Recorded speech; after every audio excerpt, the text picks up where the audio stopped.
The storm came in like a living thing, a low roar running across the flats and up the mesquite hills. Clara Wynne bent over the saddle horn and urged her mare on. Rain needled her cheeks. Every breath felt like it had to push through wind to get out. The air tasted of creosote and iron. Lightning cracked wide and white. For a heartbeat the world turned to bone. Hoofbeats behind her smeared by rain. They rose and fell in a hungry rhythm. She did not look back. The mare slid on a patch of slick clay and dropped to a knee. Clara pitched forward. The ground hit her shoulder hard, then her breath ran away on its own legs. She rolled mud in her teeth, hair plastered to her face. The mare scrambled up whites of its eyes, bright, then bolted into the gray. Clara tried to stand. Pain lit up her ankle. She went to a knee and pressed her palm to the earth to stop the spinning. The wind tore the sound out of the world. Out of that mute, a darker shape came through the rain. A rider on a black horse, tall in the saddle hat brim, running water. He slowed without flourish, as if he had been riding toward her all along. "You hurt," his voice carried low, shaped by the weather. "My ankle," she said. The rest of the sentence got lost in the wind.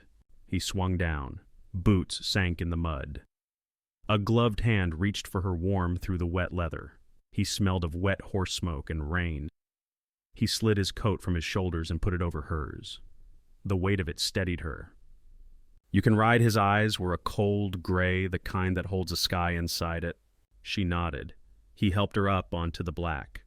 The horse, a clean-limbed animal with a white hair or two in its mane, breathed steam. The rider mounted behind her, hands firm at her waist. She felt the steadiness in him, a measure that did not belong to the storm. They rode in a long curve toward a smear of lantern light. The wind dragged at them, then slackened. The shape resolved into Mesquite Station, a single-story house with a wide porch and a bell hanging from a crossbar. The bell clanged once as if it had something to say. Inside, the heat and the smell of coffee hit like a soft wall. Dolly Finch peered up from behind the counterface, pink from the stove, gray hair pulled tight.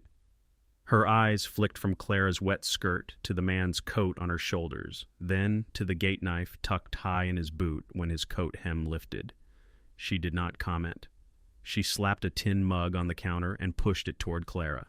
"Drink before you fall over," she said. "Deputy is doing a sweep. Lodger's papers that whole parade." The man took off his hat. Water ran down and made a wet circle on the plank floor. His hair was the color of sand, turned dark with rain. A scar cut through one eyebrow, a pale stitch. "Name," Dolly said, pencil poised over a page already buckled from damp. "Ash Cole," he said. "This is my wife." The word came out even unforced. Clara felt it knock against her ribs. Dolly's pencil paused just for a breath. "Room 3, she said. "Keep the stove low. Wood is short." Clara sipped the coffee. It was bitter enough to set her back in her body. Ash's coat was heavy and wet across her shoulders. She slid a glance to him. He did not look at her. He watched the door, listening to the storm slow its chewing. Boots thudded on the porch. Deputy Harlow came in, rain shining on his slicker 3 men behind him with hats pulled low. He took in the room without moving his head much. Checking lodgers, he said, "Marshal's orders. No women staying alone." Clara felt the last of the coffee turn to stone in her mouth. Her ankle pulsed. The wind breathed under the door like a tired animal. Ash set his hat on the counter with a quiet tap. "Evening, Deputy," he said. "Coal room 3. We came in out of the storm. My wife needs to dry out." Harlow's eyes moved from Ash to Clara to the coat on her shoulders back to Ash. He did not smile. "You got your record in the book, Cole." Dolly slid the page a quarter-inch forward, already inked. Harlow glanced at it, then at Clara's ankle. "See that you keep the stove low," he said. "Dry lightning likes dry boards."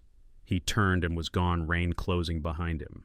Clara let out the held breath in her chest. It felt like the room let one out too. The stove ticked. Someone in the back coughed once and stopped. Ash lifted the key from the counter but waited. "You going to be able to climb the stair?" "I can get myself there," she said. It came out sharper than she meant. He tilted his head in a way that suggested he had heard a softer thing beneath it. The stairs were steep and mean. He did not put an arm around her. He took the step ahead and let her use the banister and the idea of him in front to pull herself up. The hall smelled of wet wool old soap and a little of mouse. Room 3 was a square with a narrow bed, a chair, a window with a single pane. The rain had slowed. It whispered along the sill like a tired apology. Ash set the key on the table. He touched nothing else. He shrugged out of his gloves and put them on the chair back. The left glove carried a dark, sun-burnished stamp in the leather a bull's head pressed deep years ago. The stamp had taken on a shine where fingers had rubbed it. "I can sleep in the chair," he said. "Or by the stove in the hall if you want the room." She cinched his coat tighter while she thought the collar damp and rough against her neck. Her ankle throbbed in small waves. "You gave the deputy a name," she said. "Cole. You always use that one." "It works," he said. His eyes went to the window, then down to her ankle. He crouched and touched her boot. Mud fell away in dry flakes. The sole had pulled from the stitching near the toe. He pressed it back with a thumb. "You will catch grit. It will get worse." "I can sew it," she said. "You have a needle." "Always." He nodded as if this answered something bigger than the question. "I will go down for hot water," he said. He picked up the empty mug, paused with his hand on the knob. "You ask for this, Clara, because of the deputy and the rules. Nothing else." She watched his hand, the way the veins rose and fell under wet skin.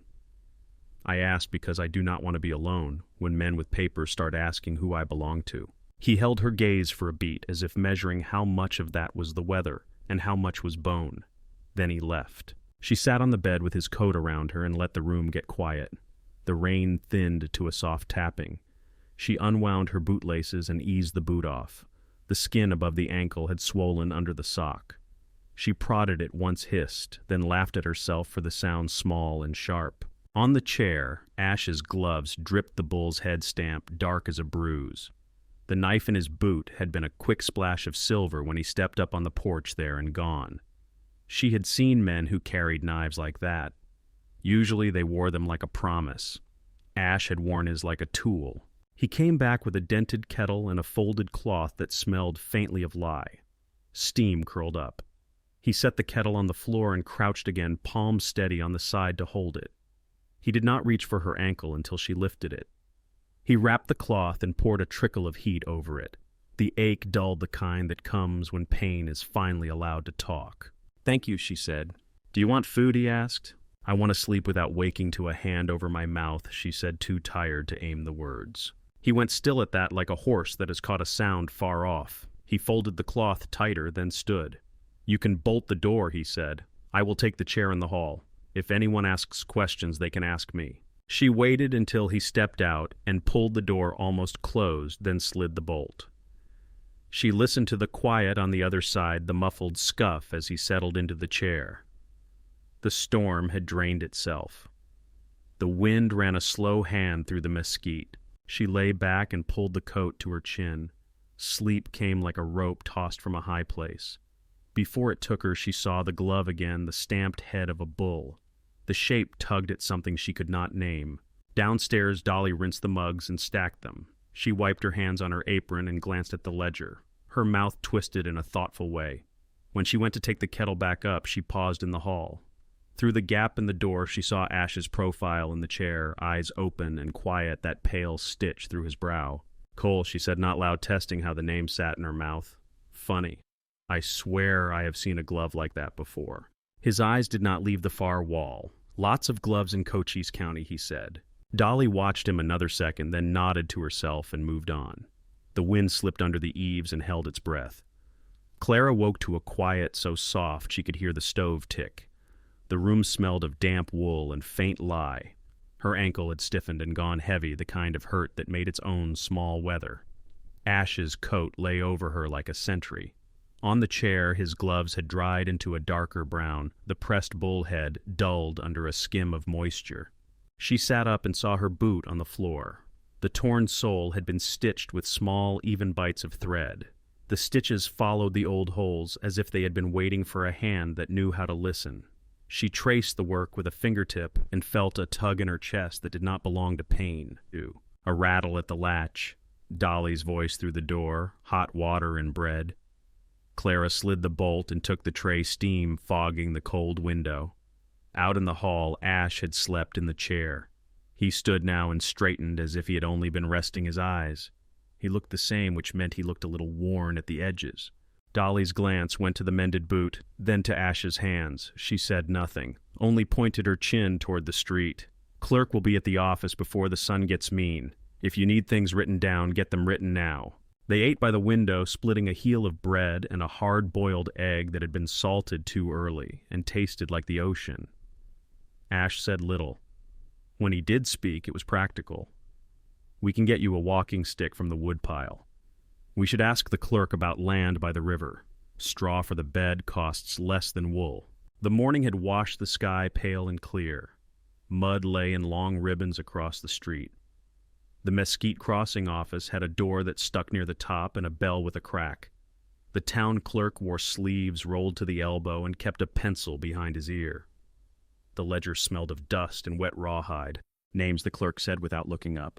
Ash set his palm on the counter as if to steady the page itself. Ash Cole. Wife is Clara. We need to register for settlement. The pencil moved. The clerk squinted at them and then at the window. You want lodging or a tract? The county is giving either for married pairs through the winter, Land Ash said. He did not hesitate. The clerk pointed at a map pinned with nails. The San Pedro made a crooked loop near a stand of cottonwoods that looked more like a smudge of smoke. This corner here has water when the river runs low. Flood comes up fast in spring. Ground is decent if you do not mind clay. The old herder shed there fell in on itself 3 winters ago. No one is bothered with it. Ash nodded, and Clara felt the nod settle into his spine. We will take that. The clerk tore a stub from a stack and stamped it.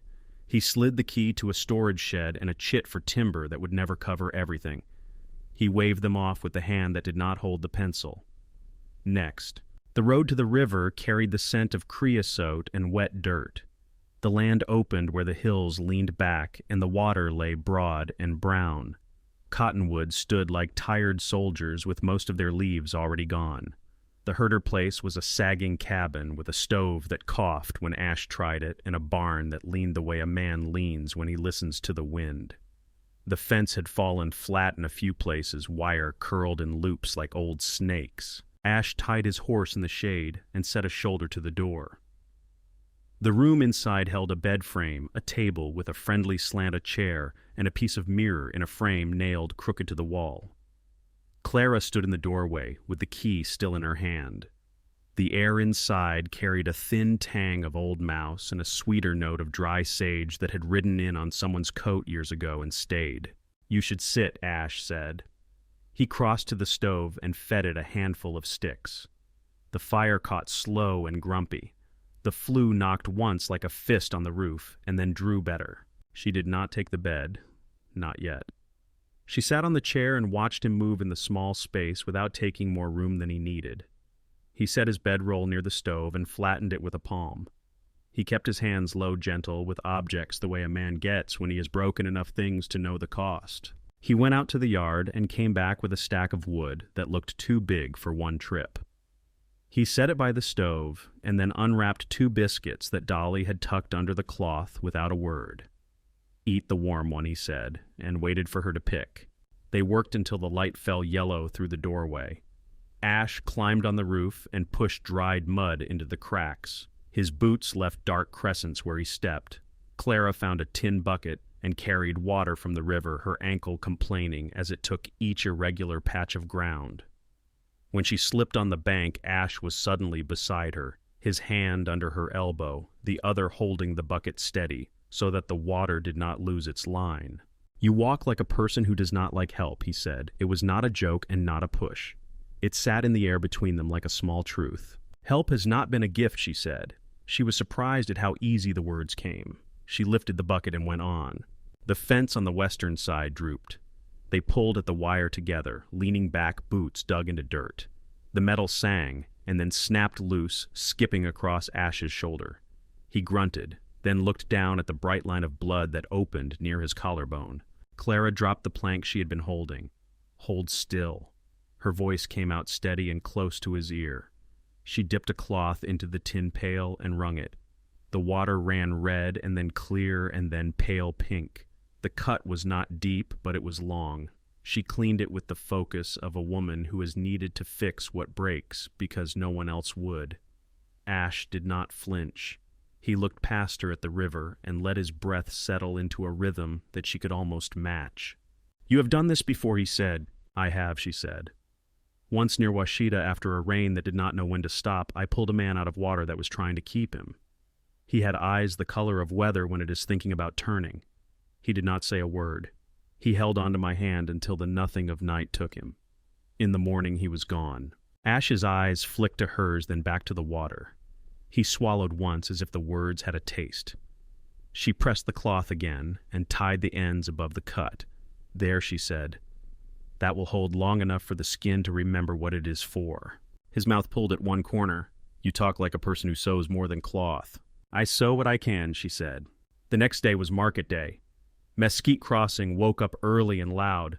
Wagons rattled into the square. Chickens complained from under crates. Smoke from a meat stand drifted past and made Clara's stomach lift its head.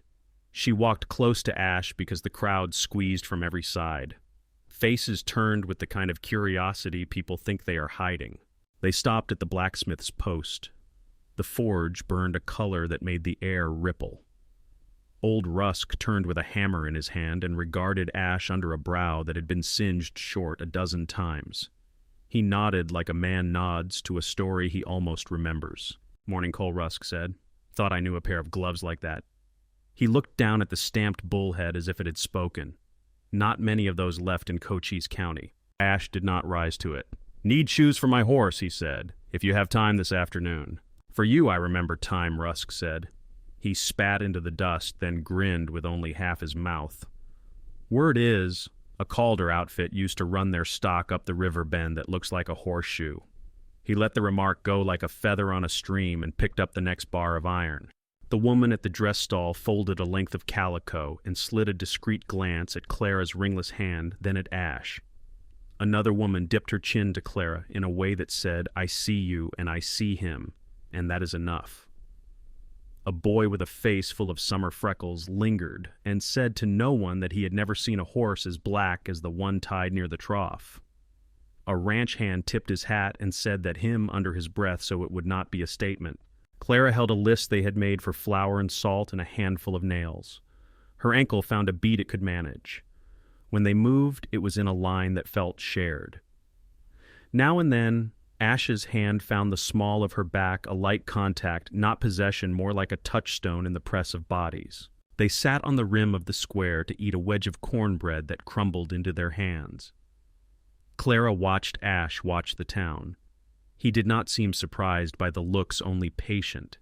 He belonged in a way that did not ask for permission. It made something in her wary, and something else settle. On the road home, the wind ran low through the grass and made a sound like a man clearing his throat. The sky had a thin white in it that you only see after a storm has scrubbed everything. Ash carried a small sack of grain over one shoulder. He had rolled his sleeves up, and the cut under the cloth had left a faint line of pink. "You knew where to point when the clerk asked about land," Clara said. "I knew where the river runs slow when summer starts to show its teeth," he said. Then he looked at her as if reconsidering his own answer. "I grew up reading maps. They do not get to tell me what to do." She let that sit between them. "You use coal like a river uses an old name," she said. "It is not untrue, but it is not the whole story." He walked a dozen steps before he answered. "Old names come with people I am done trying to be." She nodded. She understood the shape of that. The hawk that had ridden the air for hours found a column of heat and let it lift him. She watched him grow small and then level out as if he had decided on a path that did not need edges. At the cabin, they unloaded in the soft hour when sounds carry farther than they should. Ash repaired a hinge on the door and made it bite less when it closed. Clara boiled coffee until the smell filled the one room and reached out the doorway. They ate at the slanting table and did not fix its tilt. The tilt held plates where they could reach them. Night came cleaner than the night before. The river whispered where roots touched it. The stove ticked the room into warmth. Ash put his bedroll near the hearth again and took off his boots.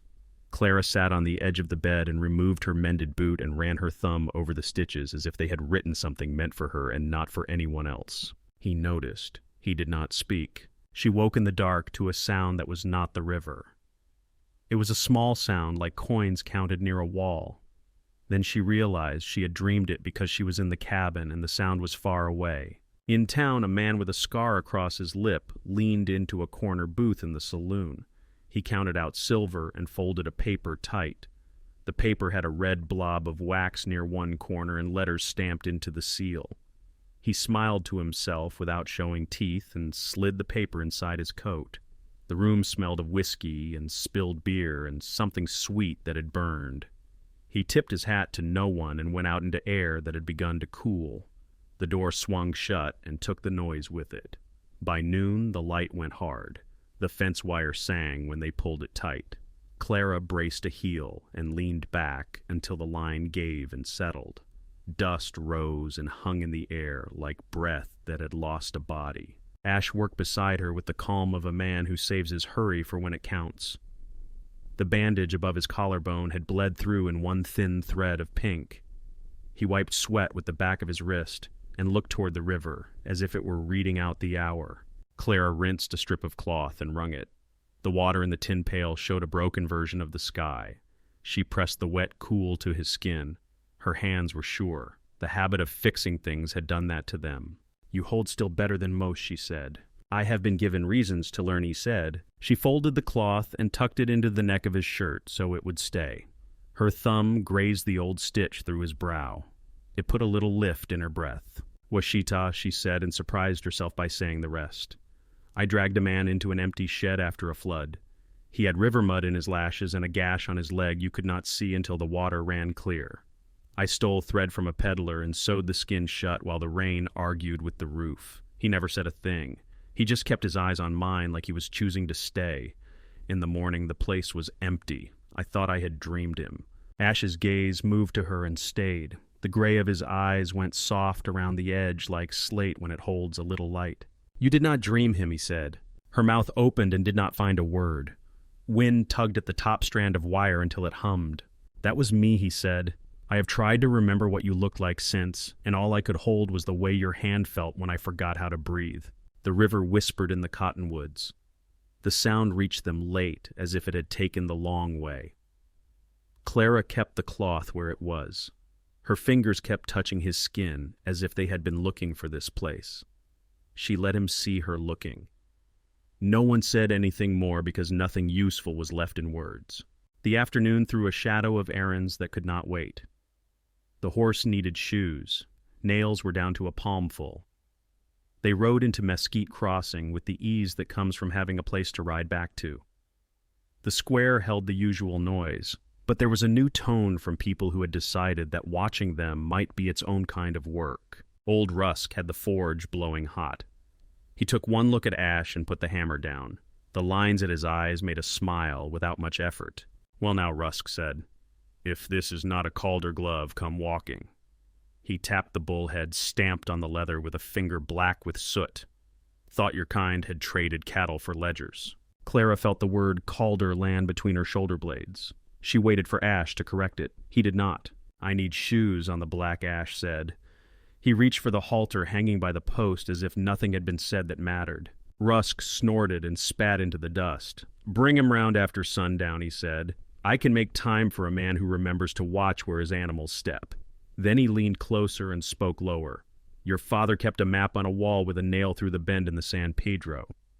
Said the river there put a mark on a man. Funny thing to say about water." He picked up the hammer and did not look at them again. The dress stall woman saw Clara's face and gave her a quiet chin dip. A ranch hand hooked a thumb in his belt and told the boy with freckles to take a good look. A man at the grain store called out, and it came out too fast and too bright. "Good afternoon to you, Mr. Calder. Folks still tell stories about you riding a string of bays down off Horseshoe Bend like you had the river on a rope." The name lay on the wood counter like a coin someone could not pick back up. For a beat, the town felt like it was one set of eyes. Clara set a sack of flour on the counter and paid without looking at Ash. The clerk handed her change with a mouth that had decided on a smile and then forgot how to keep one. They walked out into air that tasted of sun on dust. She kept pace until the edge of the square, then stopped. "You are Ash Calder," she said. She put each word on the ground in front of her and made herself look at them. He met her eyes. He did not flinch. "I am," he said. You let me think Cole was the size of you, she said. You let me measure the room with the wrong rule. I did not lie, he said. Cole is a true part of me. It is the part that answers to what is needed. Calder opens doors I do not want. Her mouth felt dry from something that was not the weather. You helped me because it is easy to feel tall next to someone chaste, she said. You picked land like a man who knows he can throw money at mistakes. You wore a quiet name until it suited you to take the loud one back. You made me into a thing you can fix. Ash's breath went in and stopped short. He closed his hand over the halter rope and looked at the road as if a line had been drawn there and he had stepped across it without meaning to. You are not a thing, he said. I did not help you to be more than I am. I helped because you asked. I did not want to bring the other name into it because it does not make me better. It makes me false. I wanted one honest place. A hawk circled high and set its wings, and then, as if reconsidering the sky itself, slipped away into distance. The square kept moving. Voices rose and fell like a steady tide. Clara found she could not stand still under the weight of all that doing and not looking. They walked to the edge of town and mounted without keeping the conversation alive. The horse knew the way home. The wind ran along the grass in a slow line. Once Ash reached as if to take her hand on the reins, then let his own drop.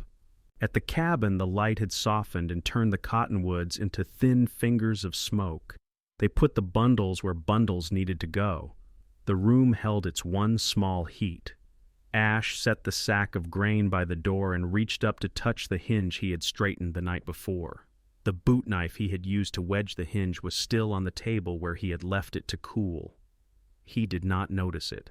Clara folded his coat and set it on the chair. The mended boots stood neat by the door. She stared at them a long time, then slipped her feet into an old pair of soft shoes that would not hold up to distance. She put bread and a small knife and a strip of cloth into the canvas sack. Her ankle had found a rhythm that was almost nothing. She could move on it if she did not think about the next step. Ash came in from the yard with a last armful of kindling. He set it down and turned and saw the way she held the sack. You are leaving, he said. There was no question in the words. I am? She lifted her chin. I cannot sleep in a room where names change the ground under me. I cannot be a piece of your old map. He took a breath and let it out slow. His face was not angry. It was something else that was harder to look at. He did not step toward her. He looked at the door. He looked at the river beyond it. He looked at her. If you go, he said, take the good boots. She glanced at them and shook her head. They will remind me who made them better. She pushed the canvas strap across her shoulder. Thank you for the water. Thank you for my ankle. Thank you for catching me when I fell. He nodded once. His hands had gone still at his sides. She stepped out into air that had cooled. The cottonwoods murmured in a language that did not need words. She moved along the river path where the ground was softer and the sound of water could take the place of thinking. The sky held a last color that did not know what to make of evening yet. A dog barked twice far off and stopped. The path narrowed where brush had reached in through neglect. Mesquite thorns tapped her skirt and let go. She tasted metal on the back of her tongue. She did not think of town. She thought of breath and of how long a body can hold it when the water wants it. Something shifted in the brush ahead. She stopped and told herself it was a rabbit. The river said nothing. The hand came from behind. A palm clamped over her mouth. The taste of whiskey and sweat burned like a match. An arm locked her arms to her sides. Her sack hit the dirt and rolled into the stems of dry grass. Did you think you could outwalk a man who owns the road, girl? A voice breathed into her ear. Boyd Keene made the last word a promise and a joke. She drove her heel at a shin and caught something, but there were more hands. Rope rasped her wrists. The paper came out of a coat pocket and brushed her cheek. She saw the red wax and the close-pressed letters stamped into it before the cloth covered her eyes. Law is easy when it is written, Boyd said. He laughed low without joy. He put a hand on the back of her neck and forced her forward. The world turned into the smell of old leather and dust. The river kept talking to trees that could not help her. They rode her hard for an hour and then twice as long. When the blindfold came off, the sun had dropped to a low iron, and the shade from the Ocotillo fell in ribs across the ground. The camp sat in an old cattle drift circles of blackened stones, a canvas lean-to hiccuping in the wind. A fence post still stood where someone had meant to hang a gate and never had. They tied her to that and did not bother with kindness. Boyd Keene stepped into her view like a story that had been waiting for its turn. His coat flapped. His hat rode his skull like a bad thought. He took a paper from his pocket and flicked it once so the red wax winked. "Signed and sealed," he said. "Preacher saw it. Law reads ink better than it reads tears." He held the paper where she could see the letters without touch. The seal had been pressed hard enough to leave a dent in the fibers. The edge of the sheet was gritty where sand had blown into the fresh wax. Clara kept her face still. The rope bit her wrists. The ocotillo bent and straightened with a sigh like an old woman getting up from a chair. "You can shout if it feeds you," Boyd said. "No one out here will think a hawk speaks for the law." His men laughed the kind of laugh men use when they want the sound to build a wall. They drank and forgot to watch their own feet. One had a blade that he kept flipping open and shut with a click that crawled into her teeth. When Dark finally took a full breath, the wind came up cooler.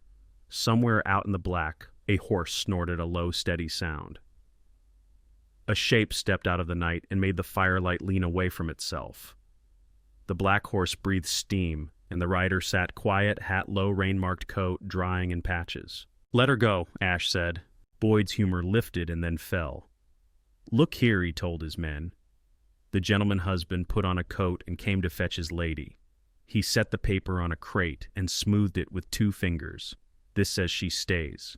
He tapped the seal. "This holds better than your mouth." Ash walked his horse forward until the fire threw a line of orange up Quicksilver's shoulder. He swung down and let the reins fall. He kept his hands open at his sides. In the line of his body, there was no noise. "She is not a parcel," he said. "You do not own what breathes free." Boyd tilted his head. That the Calder way of saying hello. He looked at the gloves at the bull head stamped dark. "I wondered when you would come to claim what you dropped in town." Clara could not see Ash's eyes, but she felt the way he took air into his chest and put it down without spending it on a word. "I am not here for my name," he said. "I am here because she asked me once, and I said yes." Boyd's mouth went flat. Then he pushed his coat back so the handle of his pistol showed, and made a small show of stretching his shoulders as if the skin of the night had tightened and needed breaking. "Come on, then," he said to his men. "Let us teach a map reader what a rope is for." The first man came sloppy from whiskey and eagerness. Ash stepped into him a short movement that had no waste in it and put a knuckle under the man's ear. The man went down and stayed. The second had sense enough to come low with a knife that had left a lot of scars in its life. The blade flashed and caught Ash across the ribs with a sound like ripping canvas. He made no noise, only turned into the cut so the edge lost its direction. He caught the wrist and drove it into the post hard enough that the knife fell. He did not pick it up. He kicked it into the dark. Boyd stepped in like a man who believes he has been cheated of his part. He swung hard. Ash took it and returned one that traveled a shorter distance and did more. Boyd's head snapped and his hat went. He clicked his tongue against his teeth and smiled with blood in his mouth. A boot caught Ash behind the knee. He dropped to one leg, and the camp lurched closer around him. He rolled away a clean roll that kept his shoulders tucked and his lungs safe. He came up with his hand to his boot, and the knife that had lived there since he learned to trust steel over talk. He let the blade see the light just long enough to cut rope. He slashed once at the tie on Clara's wrists. Her hands came free and went straight to the ground. She grabbed a square nail that had lived half buried near the post since the herd had last passed this way. She turned her back to make herself smaller and sawed at the knot on her ankles. The rope gave a little, then more. She did not look up. She listened for Ash's breath. He was breathing like a man who knew how to hold pain quiet. It had a rhythm to it. She could find him by sound if she had to. When the rope let go, she shoved herself to her feet and went for the knife on the ground. The man she had thought was done moved, and his hand found her ankle. She kicked him in the ear with a clean aim. He went still. Ash drove Boyd into the side of the lean-to and made the canvas shake. The posts groaned. Boyd's hands were hands that had learned to do small, mean jobs. He grabbed for Ash's cut and dug in. Ash made a sound, then not loud, but the kind a horse makes when it bites a bit and takes the hill anyway. He brought his head forward and caught Boyd on the bridge of the nose with his brow. Boyd's eyes watered. He swung blind and hit air. Ash put him down with a hook that started from his hips and ended the talk. Torches went up in a clumsy ring. The men want to be brave together. One of them yelled, and it came out scared. Clara threw the knife to Ash. He did not need it. He used it anyway with an economy that made the fire look wasteful. He cut the last of her rope where it had snagged, then caught her elbow and ran her to the horse. "Can you ride?" he said into her hair. "Yes," she said. It was true for the length of one breath and then for another. He lifted her and then was behind her. Quicksilver felt what was asked and gave it. They went through the gap where the fence had fallen and out into chaparral that had been trampled in old years and forgiven it. Torches moved behind them like angry stars, and then like glowworms. Shouting pulled itself thin, then broke. The river cut across their path like a strip of dark silk. It ran wider than Clara wanted to see at night. She felt the horse hesitate at the lip. Ash leaned his weight into the decision, and the animal stepped in. Cold climbed her legs in one clean climb. She held his forearm where it barred her ribs and pressed the cloth against his cut with the other hand. He did not tell her to stop. His breath came against her neck warm, and even when the water reached the saddle strings and tried to take his steadiness. They came up the far bank with mud under them. The water ran off and made a lace on the weeds. The wind hit them with the smell of wet grass. Ash turned north where the ground held better, and the mesquite grew apart. By the time the first rooftops of Mesquite Crossing showed dawn had started to burn a line behind the hills. The town was awake because the horse had told it to wake. Heads came to doorways. Dolly Finch stepped out with her apron still on and her hair a clean mess. Her eyes went to the dark on Ash's shirt and then to Clara's face. She did not waste time on a gasp. She cleared men out of their own doorways with her elbows and pointed. Inside. Deputy Harlow met them at the threshold. His slicker had dried and went stiff in the seams. He took the reins like a man handed something sharp and precious and did not look at his own hands. "Who did this?" he said. Boyd Keene Clara said. Her voice had sand in it, and two of his men. One had a scar across his lip and a coin he could not stop rubbing. Harlow nodded once. He did not go for his gun. He went for the doctor. The doctor came with his bag thumping against his knee. He had a beard that was always too long for the heat. He washed and set a needle and put Ash on a table that had seen more coffee than blood. The cut along the ribs gaped like a mouth trying to remember a song. The doctor threaded and went to work with hands that had learned to be fast and neat. He poured laudanum into a glass and put it near Ash's hand. "This will put you under nicer than a hymn," he said. Ash moved the glass away with a finger. "Stitch what you can and tell me when to stand," he said. Dolly held the lamp close. Clara held the cloth where the doctor asked. Her hand did not shake. Harlow watched the doorway and the street beyond. Word bends fast in a small place. By noon, a black coach rolled into the square pulled by horses, whose coats had been brushed to a shine that made the dust look ashamed. A man stepped down with a cane that had never been used for walking. He did not look at anyone before he looked at Ash. "Magnus," Dolly said under her breath, like the sound of a thorn caught in a boot. Ash sat up on the table. The stitches lay new on his side. He put a palm there and ignored what that told him. He stood straight. "You look older," Magnus Calder said. He let his eyes take in the room without admitting to having to come into it. "I'm," Ash said. The older man's gaze moved to Clara and stayed the length of one blink. Then he returned to his son. "You find the one place left where your name still buys something and spend it on a woman with no paper and a crooked story." He tapped the cane once on the floor. "You marry her and the outfit passes to Edward, every acre, every gate, every brand. You will have a horse and a hat in that river that has always been a fool's river." Ash did not look down. "Money is another wind," he said. "It comes. It goes, it makes men think their feet are wings." He breathed once. "She kept me from going the way you wanted me to go. She is the only true thing I have let into a room full of true words." Magnus looked as if a fly had passed near his nose.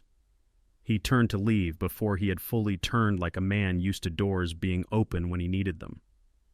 He put a glove on and missed one finger for a heartbeat. That was all the sign he gave the world that anything had touched him. The courthouse did not deserve the name. It had 2 rooms and a chair that pretended to be important by sitting high. The magistrate wore his hair flat and his expression flatter. He listened while the town lawyer laid down what had happened. coercion, the lawyer said. Fraud, he said. Failure to file, he said, and put his fingertip on a blank square in the county book that should have been dark with ink if Boyd had told the truth. Dolly told what she saw when the deputy came that first night. They were together and not noisy, she said. They had the tired you only see on people who have run for honest reasons. Harlow said what he found at the edge of the camp after tracking prints and ashes. He put a bent square nail on the table, the one Clara had used, and let it sit there like a small plain witness. Boyd came in and did not sit. He rested his palm on the back of a chair and made a show of leaning as if the room were his. He spoke smooth at first, and then rough when the magistrate did not look impressed. He showed the paper with the seal and the letters and the grit stuck in the wax. The magistrate held it by the corner and tilted it in the light. He asked about the preacher's signature and then asked which preacher. Boyd said a name that had not been spoken in the county since the fire 3 summers back took the man and the tent and the traveling font. The magistrate made a small mark with his pencil. He looked at Clara. He looked at Ash. He let his gaze rest on Boyd like a hand laid on a plank to see if it would take a nail. He set the paper face down on the table. Under territorial law, he said, a contract made by threat is not a contract. A record not filed is not a record. A name said loud is not the truth louder. He lifted his eyes. This paper has no standing here. This woman does not belong to you. The room let out air it had been holding back since morning. Boyd's mouth pulled sideways. He glanced at the door and at Harlow, who had his hand near his belt without touching it. Boyd nodded like a man hearing a song he would never like and left without talking while anyone was still looking. The lot outside had gone hot. Light lay on the dust in sheets. People lingered because leaving felt like handing something back before they had finished looking at it. Ash stood, and the room seemed smaller for him standing. He put a hand in his coat pocket and brought out a coin cut and shaped into a ring. The edge still held the ridges of a $50 worn smooth in places by years of other hands. My mother kept this in a tin, he said. When I left, I took it because I could not carry the house. He lifted his eyes to Clara. I will not call anything mine that does not choose me back. If you want it, I will wear your yes like breath. He did not kneel. He did not reach for her hand. He held the ring and waited. The courthouse clock, which almost never worked, found itself and ticked once. The wind used the open window to move a curl of dust in a small circle on the floor. The room watched the space between their faces as if the answer lived there like a bird that would either fly or settle. Clara did not look at the ring first. She looked at Ash, at the steadiness that had not left his face even when the needle went through skin. She felt the room tilt and settle as if something had found its place on a shelf inside her. Yes, she said. The word came out plain and full. He placed the coin ring on her finger. It felt cool, then warm. The magistrate cleared his throat for no reason other than to move air. Dolly breathed like she had set down a heavy pan. Harlow nodded once and looked at the street as if to give the moment a little privacy. They stepped into light that made the courthouse wall glow. The town moved to fill the square without being called. Boards came from a wagon and turned into a platform that rose 2 feet off the dust.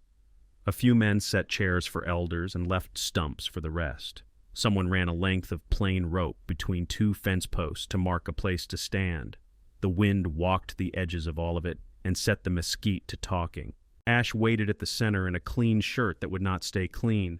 His hair was tamed for a minute and then gave up.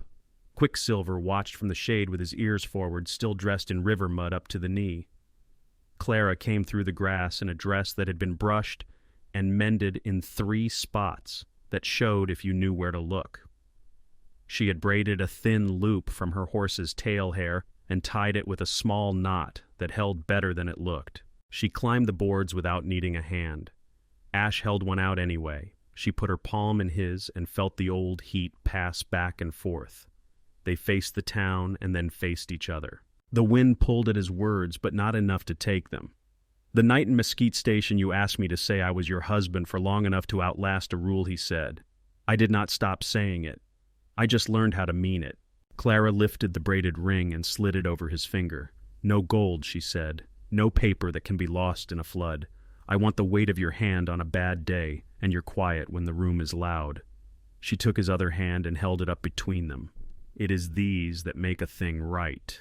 She turned his palm and traced the scar where a rope had once burned him. He let her, and the watching went still for a beat. There was no priest, no book. Only the river speaking somewhere beyond the cottonwoods and the creak of the new boards as people shifted their feet. Old Rusk cleared his throat and clapped once. A woman started and then stopped crying and let the wind finish it for her. The sound lifted not big, just true. The platform gave the soft thump of two people stepping down at the same time. Days slipped into a shape that fit their hands. Ash rebuilt the porch with boards that did not argue as much as the old ones. He sank a new post and hung the door so it did not bite. Clara stoned the stove and found its temper.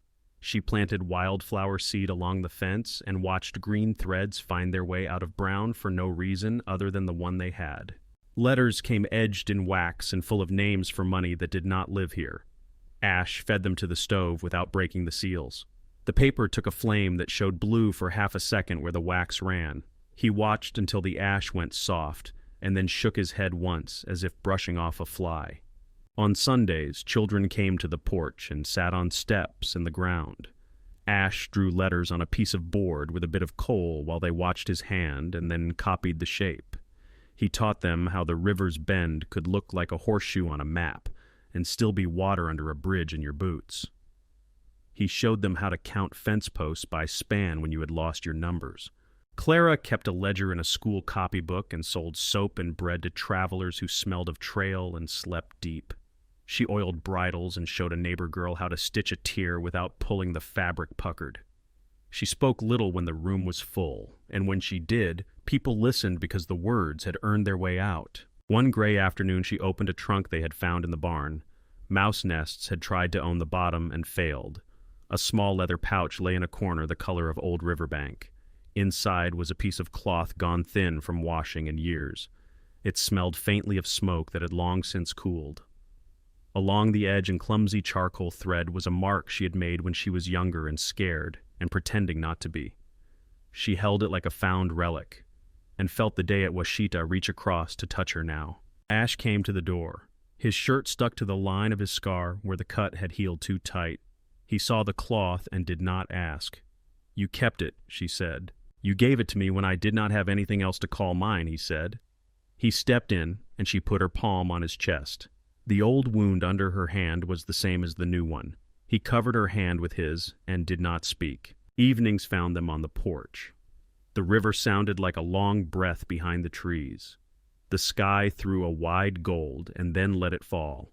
The hawk returned to its slow circles. Sometimes it dropped a little and then rose on air that was there and could not be seen. Clara leaned into Ash with the easy weight of a person who has stopped keeping a part of herself ready to run. His arms settled at her waist, and the two of them made a small weather of their own. When wind came, it moved around the house like it had learned the layout. It found the gap under the door and pushed once to see if the hinge would complain. It moved through the grass and set the seed heads nodding. It ran through Quicksilver's mane and left it messy in a way that suited him. Clara turned her hand and watched the coin ring catch the last light. On Ash's hand, the braid of horsehair lay snug, the knot neat. The rings were quiet. They did not shine much. They held. The stove ticked. The boards did their soft talk. Breath matched breath. The day thinned and did not break. The hawk crossed the line of the sun and became only a black shape in the brightness, then returned to itself as the light gentled. The porch held them the way a good chair holds a tired back.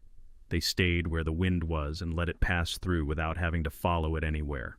Thank you so much for listening to today's story. If this story resonated with you or made you reflect, I'd love to hear your thoughts, so feel free to share them in the comments below. And don't forget to subscribe and hit the notification bell so you won't miss the next story.